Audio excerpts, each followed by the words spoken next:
ഒരു സാധകൻ എങ്ങനെയാണ് ഒരു ക്രിയായോഗയിലേക്ക് എത്തിപ്പെടുന്നത്? അതിനെന്തെങ്കിലും പ്രത്യേകം ഒരു ക്ഷണം വേണോ, അതോ എല്ലാവർക്കും ചെയ്യാൻ പറ്റുന്നൊരു കാര്യമാണോ, തിരഞ്ഞെടുത്തവർക്ക് മാത്രമാണോ ക്രിയായോഗ? അത് സാധന സാധന അല്ല. ഇതിൻ്റെ രഹസ്യം എന്ന് പറഞ്ഞത് ഇപ്പം ബാബാജിയുടെ ഒരു അതിശയം എന്നുള്ളത് കണ്ടിട്ടാണ്. അത് യോഗിയുടെ ആത്മകഥ എന്ന് പറഞ്ഞ ബുക്ക് വന്നതിന് ശേഷമാണ് ബാബാജിയെക്കുറിച്ച് ആൾക്കാർ അറിയുന്നത് തന്നെ. അല്ലാതെ ആർക്കും ബാബാജിയെക്കുറിച്ച് അറിഞ്ഞുകൂടാ. എന്നിട്ട് ബാബാജിയെ പിന്നെ കിംവദന്തികൾ ഇവിടെ ധാരാളമുണ്ട്, ഇഷ്ടംപോലെ ഉണ്ട്. ആക്ച്വലി ബാബാജിക്ക് ഇതുമായിട്ട് ഒരു സംബന്ധമില്ല. പിന്നെ അടുത്തതായിട്ട് വരുന്നത് ബാബാജി എന്ന് പറയുന്ന വ്യക്തി, അദ്ദേഹം ലഹരിഭാഷൻ മുഖാന്തരം പറയുന്നത് കൃഷ്ണ പരമ്പര, കൃഷ്ണനാണെന്നാണ് എല്ലാവരും പറയുന്നത്.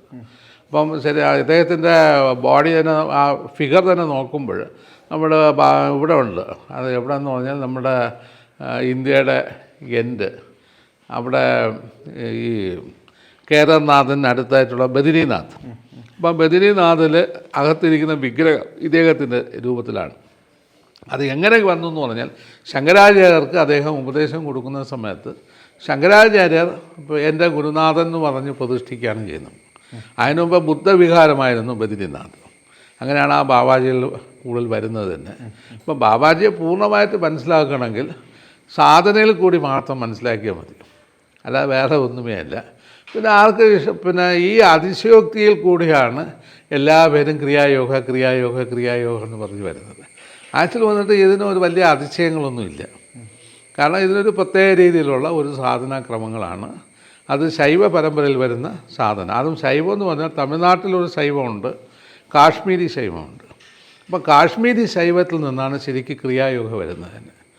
അപ്പം ആ ബാബാജിയുടെ ക്രിയായോഗ കംപ്ലീറ്റ് ഇതും ബാബാജി ചിട്ടപ്പെടുത്തിയിട്ടുള്ളത് കാശ്മീരി ശൈവവുമായിട്ട് ബന്ധപ്പെട്ടാണ്.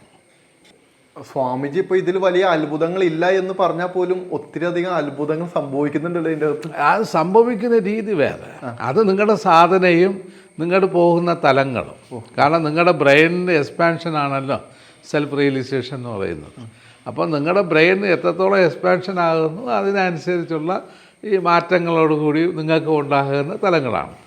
അത് ഇപ്പം ഏത് സാധനം എടുത്താലും ശരി, അപ്പം ക്രിയായോഗയിൽ വന്നാലും ശരി വന്നില്ലെങ്കിലും ശരി, അവർക്ക് ആ ബ്രെയിൻ എക്സ്പാൻഷൻ വരുന്ന സമയത്ത് ഈ തലങ്ങളിലെല്ലാം പോകാൻ സാധിക്കും. കാരണം ഇവിടെ ഒരു കുഴപ്പമെന്ന് പറയുന്നത് 90% ആൾക്കാരും അതിശയോക്തികളിൽ കൂടി യാത്ര ചെയ്യുകയാണ്. ഒരു ഇമാജിനേഷനിൽ കൂടി അവരുടെ മൈൻഡ് പോവുകയാണ്. ശരിക്കും പറഞ്ഞാൽ ഒരു സെമി വട്ടെന്ന് പറയും, ആ രീതിയിൽ പോകുന്നതാണ്. എന്നാൽ ആക്ച്വലി അങ്ങനത്തെ ഒന്നും അല്ല ആത്മീയം എന്ന് പറയുന്നത്. അതിൻ്റെ കറക്റ്റ് വേയിൽ നമ്മൾ യാത്ര ചെയ്യുമ്പോൾ അതിൻ്റെതായ റിയാലിറ്റിയിലേക്ക് നമുക്ക് പൂർണ്ണമായിട്ട് എത്താൻ സാധിക്കും.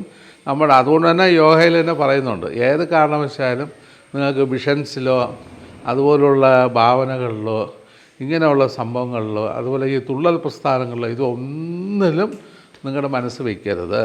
ഇതൊന്നും സത്യമല്ല. ക്രിയായോഗയുടെ റിയാലിറ്റി എന്ന് പറയുന്നത് ബ്രെയിൻ എക്സ്പാൻഷനാണ്, വേറെ ഒന്നുമേ അല്ല അത്. പിന്നെ ആ ക്രിയായോഗ ആദ്യം കൊണ്ടുവരുന്നതിന് കൃഷ്ണൻ കൊണ്ടുവരുന്നുണ്ട്.